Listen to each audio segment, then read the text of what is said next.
देखिए हमारे प्रोफेशनल मिस्त्री हैं जो कि डायमीटर उठाए हैं।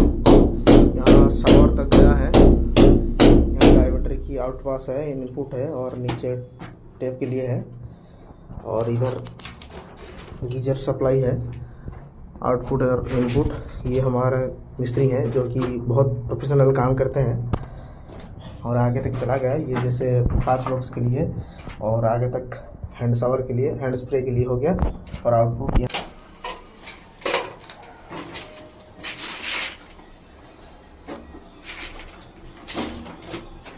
कोई